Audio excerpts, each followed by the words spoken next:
நம்ம இப்போ என்ன பார்ப்போம் அப்படின்னு கேட்டிங்கன்னா, லோயஸ்ட் என்ஏவி பெஸ்ட்டா, ஹையஸ்ட் என்ஏவி பெஸ்ட்டா, ஆவரேஜ் என்ஏவி பெஸ்ட்டா அப்படிங்கிறத பார்ப்போம். ரூ. 10 ஃபண்டு பெஸ்ட்டா, என்ஏவி ரூ. 10 இருக்கிறது பெஸ்ட்டா, என்ஏவி ரூ. 100 இருக்கிறது பெஸ்ட்டா, என்ஏவி ரூ. 1000 இருக்கிறது பெஸ்ட்டா அப்படின்னு பார்ப்போம். நான் இன்னைக்கு இப்போ உடனே ஆன்சர் சொல்லிடுறேன். இது எதுவுமே பெஸ்ட்டு ஒஸ்ட்டுன்னு கிடையாது. எல்லாமே ஈக்குவல் தான். 10, 100, 1000 என்ன என்ஏவியாக இருந்தாலும் சரி, அந்த ஃபண்டு பெர்ஃபார்ம் பண்ணும், இல்லைன்னா பண்ணாது. இதுக்கு என்ஏவிக்கும் சம்மந்தம் கிடையாது. ஃபண்டோட பெர்ஃபார்மன்ஸும் என்ஏவிக்கும் சம்மந்தம் கிடையாது. அது எப்படிங்கிறத நம்ம ஒரு சின்ன கால்குலேஷனோட சின்ன எக்ஸாம்பிள்ஸோடு பார்ப்போம்.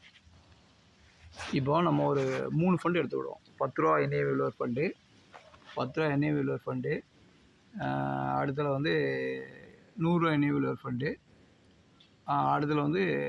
1000 என்ஏவி உள்ள ஒரு ஃபண்டு. 3 ஃபண்டு எடுத்துக்கிடுவோம். இதில் வந்து ஃபண்டு ஏ, ஃபண்டு பி, ஃபண்டு சின்னு இருக்குது. ஃபண்டு சி அப்படின்னு 3 கேட்டகரி இருக்குது. இப்போ இந்த ஃபண்டு ஏ, பி, சிங்கிற அந்த இதை பார்க்குறதுக்கு மேலே நம்ம என்ன செய்யோம்னா, இதில் நான் நிறைய இதை ஸ்கிப் பண்ணியிருக்கேன், நிறைய இதை கொஞ்சம் ஆல்ட்ரு பண்ணியிருக்கேன். எதுக்குன்னா உங்களுக்கு விளங்கணுங்கிறக்காண்டி சில இதெல்லாம் நான் சேஞ்ச் பண்ணியிருக்கேன். இப்படி தான் 100% மியூச்சுவல் ஃபண்ட்ஸில் கால்குலேட் பண்ணணும் அப்படின்னு கேட்டிங்கன்னா கிடையாது.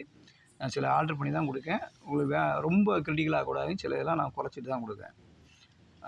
ஏன் முதலே சொல்லணும்னா, இதை வச்சுட்டு நிறைய பேர் இது தப்பு அப்படின்னு சொல்லுவாங்க. அதுக்கு தான் முதலே சொல்லிட்டேன். சில இதெல்லாம் நான் வந்து இக்னோர் பண்ணிட்டேன். சிம்பிளாக எக்ஸ்பிளைன் பண்ணேன். இப்போ என்னுடைய கான்செப்ட் என்ன, என்ஏவி எப்படி இருந்தாலும் அதை பற்றி பிரச்சனை இல்லை. ஃபண்டோட பெர்ஃபார்மன்ஸ் தான் முக்கியங்கிறது தான் கான்செப்ட்டு. அதுக்கு தகுந்த மாதிரி சில இதை நான் ஆல்ட்ரு பண்ணியிருக்கேன். ஓகே, இப்போ ஃபஸ்ட்டு ஒரு மியூச்சுவல் ஃபண்ட்ஸு 1 crore ருபீஸ்க்கு வெளியிடுதாங்க. ஒரு மியூச்சுவல் ஃபண்ட்ஸு 1 crore ருபீஸ்க்கு வெளியிடுதாங்க அப்படின்னு வச்சுக்கிடுவோம். என்எஃப்ஓ வருது, என்எஃப்ஓ 1 crore கலெக்ஷன் ஆகிருக்கு அப்படின்னு கேட்டிங்கன்னா, அவங்க வந்து ரூ. 10 டிசைட் பண்ணியிருக்காங்க. ரூ. 10 டிசைட் பண்ணால் அது என்ன கிடைக்கும் அப்படின்னு கேட்டிங்கன்னா, மியூச்சுவல் ஃபண்ட்ஸ் யூனிட்டில் கன்வெர்ட் பண்ணிங்கன்னா 10 லட்சம் யூனிட் கிடைக்கும். 10 லட்சம் யூனிட் கிடைக்கும். அதாவது மியூச்சுவல் ஃபண்ட்ஸில் ஃபஸ்ட்டு எப்படி யூனிட் கிரியேட் பண்ணுவாங்க அப்படின்னு கேட்டிங்கன்னா, AM divide by NAV. NAV வந்து சில ஃபண்டு ரூ. 10 வச்சுக்கலாம், சில ஃபண்டு ரூ. 100 இருக்கலாம், சில ஃபண்டு ரூ. 1000 இருக்கலாம். அப்போ யூனிட்ஸ் எப்படி கால்குலேட் பண்ணால், மியூச்சுவல் ஃபண்ட்ஸ் யூனிட் எப்படி கால்குலேட் பண்ணுறாங்கன்னா, ஏயுத்தை என்ஏவியில் ஊற்றினா யூனிட்டு. ரிவர்ஸ் ஸ்கேல் வச்சுன்னா units into NAV equal to AM அப்படி சொல்லலாம். ஃபஸ்ட் ஃபார்முலா இந்த ஃபார்முலா. அடுத்ததில் வந்து ரெண்டாவது என்னன்னு கேட்டிங்கன்னா, மியூச்சுவல் ஃபண்ட்ஸில் நமக்கு எல்லாருக்கும் ஒரு யூனிட்ஸ் இருக்க தான் தெரியும். மியூச்சுவல் ஃபண்ட்ஸ் யூனிட் இருக்க தான் தெரியும். அது உள்ள இன்னொரு உங்களுக்கு டிஸ்பிளே ஆகாத இன்னொரு யூனிட் இருக்கும். அல்லது அதை வந்து என்ன சொல்லுவாங்க, நம்பர் ஆஃப் ஷேர்ஸ்னு சொல்லுவாங்க. இந்த இடத்துல நான் நம்பர் ஆஃப் யூனிட்ஸ் சொல்லுவேன்.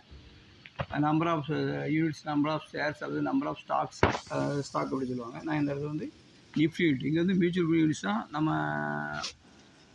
நம்ம பார்க்குற எல்லா இதுலேயும் மியூச்சுவல் ஃபண்ட்ஸ் யூனிட்ஸ் சொல்லியிருப்பாங்க. அங்கே வந்து உள்ளே வந்து நம்பர் ஆஃப் ஷேர்ஸ் அல்லது நீங்கள் வந்து நிஃப்டியை நான் எடுத்துருக்கேன், நிஃப்டி இண்டெக்ஸ் எடுத்துருக்கேன், நிஃப்டி நான் யூனிட்ஸ் எழுதியிருக்கேன். இப்போது நம்மகிட்ட வந்து 1 கோடி ரூபாய்க்கு இருக்குது. அந்த 1 கோடி ரூபா இப்போ கிட்டத்தட்ட 20,000 நிஃப்டி, 20,000 நிஃப்டி. ஒரு நிஃப்டியை வாங்கினா 20,000 அப்படின்னு வச்சுக்கிட்டா கூட, அப்போ 1 கோடி ரூபாய்க்கு 500 நிஃப்டி கிடைக்கும். 500 நிஃப்டி கிடைக்கும். சரி, அப்போ எம்எஃப் யூனிட் பார்த்துட்டோம், மியூச்சுவல் நிஃப்டி யூனிட் பார்த்துட்டோம். இப்போ நம்ம கையில் என்ன இருக்குன்னா, மியூச்சுவல் ஃபண்ட்ஸ் யூனிட் வந்து 10 லட்சம் இருக்குது. நிஃப்டியோட யூனிட் வந்து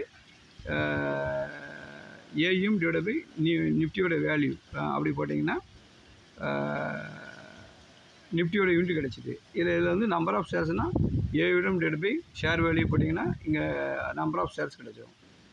அப்படி ஃபஸ்ட்டு அது கால்குலேட் பண்ணிட்டோம். இப்போ அடுத்த என்ன செய்ய போகிறோம்னா, மூணாவது என்ன செய்யணும் அப்படின்னு கேட்டிங்கன்னா, இது வந்து ஒரு நிஃப்டியை அந்த யூனிட்டை வெளியிட்ட அன்றைக்கி, என்எஃப்ஓ அந்த அன்றைக்கி செப்டம்பர் 11, 2023 சொல்லுவோம். செப்டம்பர் 11, 2023 நிஃப்டி வந்து கிட்டத்தட்ட 20,000 இருந்திருக்கு. அப்போ நம்ம 1 கோடி ரூபாய்க்கு ஏஎம்மில் வெளியிட்டிருக்கோம். வெளியிடும் போது நமக்கு எவ்வளோ யூனிட் கிடச்சி, 500 யூனிட் கிடச்சி. 500 யூனிட் நிஃப்டி கிடச்சி. இப்போ என்னாச்சுன்னா, நிஃப்டி ஒரு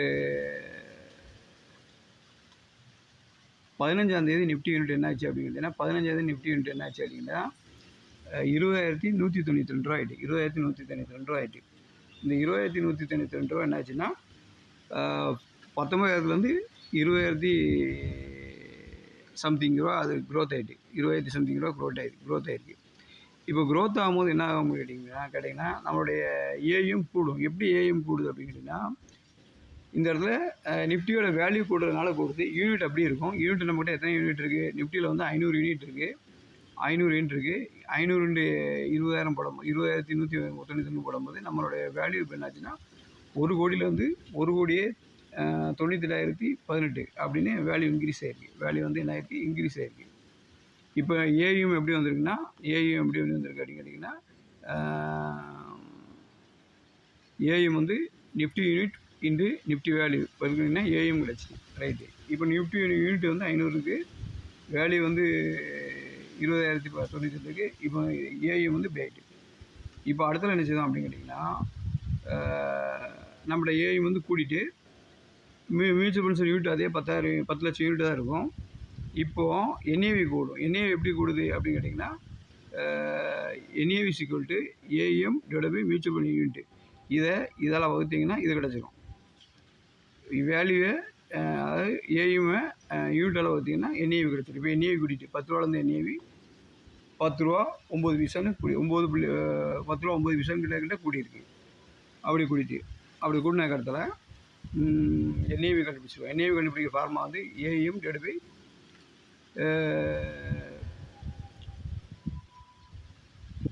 ஏஎம் யூனிட் அளவு வச்சு ஏஎம் வந்து மியூச்சுவல் ஃபண்ட்ஸ் யூனிட் அளவு வச்சு என்ஏவி கிடைச்சிரும்.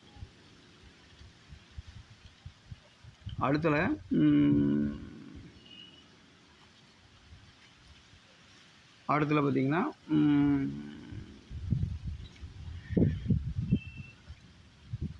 இந்த 15ஆம் தேதி ஒரு 10 லட்சம் அடிஷ்னல் இன்வெஸ்ட்மெண்ட் வந்து அந்த ஏஎம்க்கு கிடைக்கி. அந்த மியூச்சுவல் ஃபண்ட்ஸுக்கு வந்து இன்னொரு 10 லட்ச ரூபா கிடைக்கும். ஏற்கனவே ஒரு கோடி ரூபா இருந்துச்சு. இப்போ ஒரு 10 லட்ச ரூபா கிடைக்கும். இப்போ 10 லட்ச ரூபா கிடைக்கும் போது நம்ம இந்த 10 லட்ச ரூபாயை வந்து ஃபஸ்ட்டு வந்து மார்க்கெட்டில் இன்வெஸ்ட் பண்ணுவாங்க. மார்க்கெட்டில் எப்படி இன்வெஸ்ட் பண்ணுவாங்க அப்படின்னு கேட்டிங்கன்னா இந்த 10 லட்ச ரூபா கொண்டு போய் 20,000 யூனிட் வாங்கினீங்கன்னா 49.52 யூனிட் வாங்க முடியும்.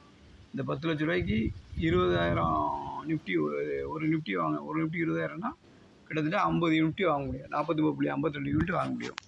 ஏற்கனவே நம்மகிட்ட ஒரு 500 யூனிட் நிஃப்டி இருக்குது. இப்போது 49 யூனிட் வாங்குதோம். இப்போ 549 யூனிட் நிஃப்டி யூனிட் நம்மகிட்ட வந்திருக்கும். சரி, அது இருக்கட்டும். அடுத்தது என்னாச்சு அப்படின்னு கேட்டிங்கன்னா இந்த இந்த இந்த இந்த ஏஎம் வந்து இப்போ வந்து கரண்ட் வேலையில் இருக்குது. 15ஆம் தேதியில் 15 செப்டம்பர் அன்றைக்குள்ள என்ஏவியில் தான் இந்த இது இருக்குது. அப்போது இதுவும் கரண்ட் வேலையில் தான் இருக்குது. அப்போ இந்த என்ஏவி ஒன்று போல தான் இருக்கும். இந்த என்ஏவி ஒன்று போல தான் இருக்கணும். அப்போ இந்த என்ஏவியை நம்ம இதில் கொண்டு போட்டோம். இந்த என்ஏவியை கொண்டு வந்து இதில் போட்டோம். சேமாக இருக்கிறதுனால என்ன பண்ணிட்டோம்? அடிஷ்னல் யூனிட்டும் எக்ஸ்ட்ரா முதல்ல உள்ள ஏஎம்மும் ஒன்று போல் இருக்கிறதுனால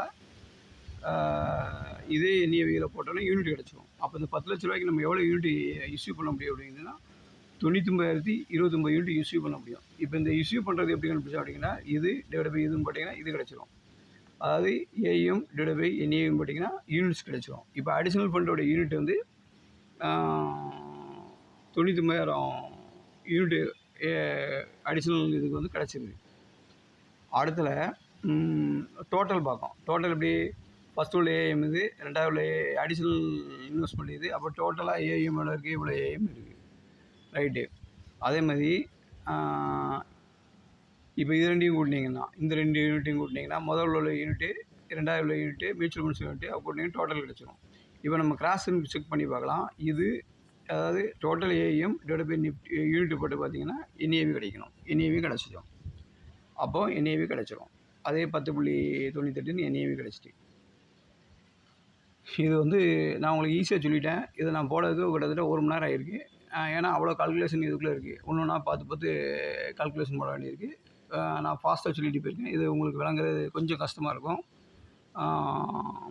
இருந்தாலும் எப்படி கால்குலேஷன் பண்ணுறாங்க அப்படின்னு தெரியறதுக்காண்டி இவ்வளோ தூரம் நான் விளக்கமாக சொன்னேன். இது எவ்வளோ தூரம் ஃபாஸ்ட்டாக புரியுதுன்னு உங்களுக்கு எனக்கு தெரியல.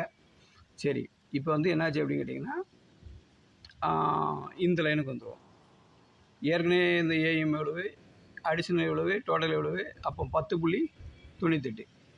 இது 10 ரூபா என்ஏவி உள்ளது எவ்வளோ ஆகிட்டு 10.98 ஆகிட்டு. இப்போ அடுத்ததுக்கு பார்ப்போம். 100 ரூபா உள்ளது என்ன ஆகிடுச்சுன்னு கேட்டிங்கன்னா 100 புள்ளி இது 10.098. இது வந்து 100.98. இது 10.98 கிடையாது, இது 10.098. இது வந்து 100.98. 100 அதேமாதிரி கால்குலேஷன் பண்ணால் 100.98 வந்துடும். இப்போ 1000 ரூபா ஃபண்டு 1009.80 ஆயிரும். இப்போ நீங்கள் இதில் பார்த்தீங்கன்னா 2 யூனிட் இருக்குன்னு சொன்னேன். ஒன்று வந்து mutual fund unit. Mutual funds 10 ரூபா என்இவியில் யூனிட் எவ்வளோ இருக்குது? 10,99,000 யூனிட் இருக்குது. இதே இது 100 ரூபா என்இவியில் இருக்குது 1,09,000 இருக்குது. இங்கே 10,99,000 இருக்குது. இங்கே வந்து 1,99,000 இருக்குது. ஏன்னா 100னால ஒரு சைவர் போயிடும். அடுத்தது பார்த்தீங்கன்னா 1000 ரூபா என்ஏவி உள்ளதுக்கு 1000 ரூபா என்ஏவி உள்ளதுக்கு எவ்வளோ இருக்குன்னு கேட்டிங்கன்னா 10,990 யூனிட் இருக்கும். அப்போது என்ஏவி எப்படி இருந்தாலும் சரி, 10 ரூபா இருந்தாலும் சரி, 100 ரூபா இருந்தாலும் சரி, 1000 ரூபா இருந்தாலும் சரி, அதுக்கு தகுந்த மாதிரி எது மாதிரி இது யூனிட் செஞ்சார். அதுக்கு தகுந்த மாதிரி என்ன செஞ்சுட்டு யூனிட் செஞ்சார். இங்கே 10,000 யூனிட் இருக்குது, இங்கே 1,00,000 யூனிட் இருக்குது, இங்கே வந்து 1,10,000 ரூபா இருக்குது. ஆனால் வேல்யூ ஒன்று கூட இருக்கும். பார்த்தீங்கன்னா இங்கே 1,10,000, இங்கேயும் 1,10,000, இங்கேயும் 1,10,000. ஏயும் வந்து மாறாது. ஏயும் வந்து ஒன்று கூட இருக்கும். நான் தான் முதலே சொன்னேன், என்ஏவியை பற்றி பிரச்சனை இல்லை. என்ஏவி ஏயும் divide by NA equal to unit. NAV விலை கூட இருந்துச்சுன்னா யூனிட் குறையா இருக்கும். என்ஏவி குறைய வேலையில் இருந்துச்சுன்னா யூனிட் கூட கிடைக்கும். பட்டு நெட் ரிசல்ட் ஒன்று தான். இந்த 3 கணக்குலையும் பார்த்தீங்கன்னா ஃபண்டு 3 கணக்குலையும் 1 crore போட்டது. இந்த 3 கணக்குலையும் இங்கே 1 crore போட்டது. 3லையும் 1 crore போட்டோம். இந்த 1 crore போட்டது என்னாச்சு அப்படின்னு கேட்டிங்கன்னா இங்கே 1,10,98,000 இருக்குது. 1,10,98,000 இருக்குது. இங்கேயும் 1,10,98,000 இருக்குது. ஆனால் யூனிட் தான் சேஞ்ச் ஆகிருக்கு. வேல்யூ சேஞ்ச் ஆகிறதுனால சேஞ்ச் ஆகிறதுனால என்ன ஆயிருக்குன்னு கேட்டிங்கன்னா யூனிட் தான் மாறி இருக்கலையே, ஃபண்டோடைய பெர்ஃபார்மன்ஸில் எந்த பாதிப்பும் இல்லை. ஃபண்டோட பெர்ஃபார்மன்ஸில் எந்த பாதிப்பும் இல்லை. இன்னொன்று பார்த்துக்கிட்டிங்கன்னா இப்போ நிஃப்டியோட யூனிட் எல்லா இடத்துலையும் எப்படி இருக்குன்னு கேட்டிங்கன்னா 549 யூனிட், இங்கேயும் 549 யூனிட், இங்கேயும் 549 யூனிட். 3 இடத்துலையும் நிஃப்டியோட யூனிட் அவங்க கையில் எவ்வளோ இருக்குது? 549 தான் இருக்குது. நிஃப்டியோட வேல்யூ எவ்வளோ இருக்குது? 3 இடத்துலையும் 20,192 தான் இருக்குது. இதுலேருந்து உங்களுக்கு என்ன தெரியுது அப்படின்னு கேட்டிங்கன்னா நீங்கள் என்ன என்ஏவியில் விற்றாலும் 10 ரூபா என்ஏவியில் விற்றாலும் 100 ரூபா என்ஏவியில் விற்றாலும் 1000 ரூபா என்ஏவியில் விற்றாலும் நீங்கள் நிஃப்டியை போய் வாங்கினீங்கன்னா அந்த நிஃப்டி 20,192 ரூபா 35 பைசா கொடுத்து தான் வாங்க முடியும். அப்போது நீங்கள் 10 ரூபா என்ஏவி குறைய இருக்கிறதுனால நிஃப்டி குறைய கொடுப்பானா கொடுக்க மாட்டான். என்ஏவி 100 ரூபா இருக்குங்க நிஃப்டி குறைய கொடுப்பாங்கன்னா கொடுக்க மாட்டாங்க. நிஃப்டி 1000 ரூபா இருக்குது யூனிட் என்ஏவி 1000 ரூபா இருக்குங்க நிஃப்டியை குறைய விலைக்கு கொடுப்பாங்க, அல்லது கூட விலைக்கு கொடுப்பாங்களான்னா கொடுக்க மாட்டாங்க. எல்லா இடத்துலையும் நிஃப்டியை வந்து அதே 20,192 ரூபாய்க்கு தான் கொடுப்பாங்க. அப்படி கொடுக்கும்போது என்ன ஆகுனா அது நிஃப்டியோட நம்மகிட்ட எத்தனை நிஃப்டி இருக்கும்? 549 யூனிட் தான் மொத்தம். 3 இதுலேயுமே 549 யூனிட் தான் நம்மகிட்ட இருக்குது. அப்போ இந்த என்ஏவிங்கிறது என்ஏவுடைய 100 ரூபா 10 ரூபா 100 ரூபா 1000 ரூபாங்கிறது வேல்யூ கொடுத்துன்னா யூனிட் குறைஞ்சிடும், அவ்வளோதான். ஏஎம்மில் ஒன்றும் மாற்றம் ஏற்படாது. ஏஎம்மில் வந்து ஒரு மாற்றமும் ஏற்படுத்தாது. அது ரிட்டர்ன்லேயும் ஒரு மாற்றமும் ஏற்படுத்தாது. சரி, இது வந்து என்னாச்சு அப்படின்னு கேட்டிங்கன்னா அப்படியே க்ரோத் ஆகி போய் 1 இயர் கழிச்சு, கிட்டத்தட்ட 1 இயர் கழிச்சு இந்த ஃபண்டு வந்து இவங்ககிட்ட எவ்வளோ இருக்கும்? 549 யூனிட் இருக்குது. ஒரு யூனிட் எவ்வளோ ஆச்சு? என்ஏவி நிஃப்டியோடைய வேல்யூ என்னாச்சு அப்படின்னு கேட்டிங்கன்னா 24,000 ரூபா. அந்த 24,000 இப்போ 549 24,842 பெருக்கிங்கன்னா 1,36,000. இங்கேயும் அதே மாதிரி தான். இவங்கள்ட்ட 549 நிஃப்டியோட யூனிட் இருக்குது. அதை பிறகுனா 1,36,000. இங்கேயும் பார்த்தீங்கன்னா 1,36,000. அப்போ 3 இடத்துலையும் என்ஏவி 10 ரூபா 100 ரூபா, இங்கே இந்த என்ஏவி 10 ரூபா 100 ரூபா 1000 ரூபா என்ன இருந்தாலும் அந்த ஏஎம் கொடுக்குற ரிட்டர்ன் வந்து 1,36,000, 1,36,000 சாரி 1,36,00,000, 1,36,00,000, 1,36,00,000 தான் அது வந்து கொடுக்கு ரிட்டர்ன் லாபம். ப்ராஃபிட் எவ்வளவு? 25,61,000, 25,61,000, 21,65,000. சேம் ரிட்டர்ன் தான் கொடுக்கு. என்ஏவினால அது என்ன மாற்றமும் ஏற்படல. அப்சல்யூட் ரேட்டோடைய பர்சன்டேஜ் போட்டு பார்த்தாலும் எல்லாத்துலேயும் 23% தான் கிடைக்கும். எக்ஸ்ஐஆர் அப்படிங்கிற ஒரு ஃபார்முலா போட்டு பார்த்தீங்கன்னா கரெக்டாக எவ்வளோ கிடைக்கு அப்படின்னு கேட்டிங்கன்னா 24.5% நிஃப்டி கொடுத்துருக்கு. இந்த 3 ஃபண்டுமே 24.5% தான் கொடுத்துருக்கு. நீங்கள் இங்கே பார்த்தீங்கன்னா இது ரூ. 1000 என்ஏவி, இது ரூ. 100 என்ஏவி, இது ரூ. 10 என்ஏவி. என்ஏவி வேணால் மாறலாம் ஒழிய ரிட்டர்ன் வந்து கன்ஃபார்மாக மாறாது. 24.50, 24.50, 24.50. ஆக்சுவலாக இங்கே பார்த்தீங்கன்னா ஃபஸ்ட்டு நம்ம ஒரு கோடிக்கு என்எஃப்ஓ வந்தோம். அடுத்த ஒரு 10 லட்சத்துக்கு விற்றோம். அப்போ 1 கோடியே 10 லட்சம். இங்கே எவ்வளோ ஆகிட்டு 1 கோடியே 36 லட்சம். இங்கேயும் அதே தான் 1 கோடியே 10 லட்சம். 1 கோடியே ஃபஸ்ட்டு வந்தோம். அடுத்த ஒரு 10 லட்சம் வெளியிட்டோம். அப்புறம் இப்போ வந்து என்ஏவி எவ்வளோ இருக்குது, இப்போ வேல்யூ எவ்வளோ இருக்குது, ஒரு கோடியே 36 லட்சம் இருக்குது. 1 கோடி 10 லட்சம். இப்போ வேல்யூ எவ்வளோ இருக்குது, 1 கோடியே 36 லட்சம்.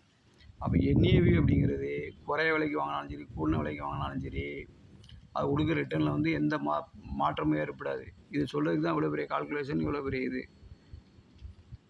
நன்றி. தேங்க்யூ.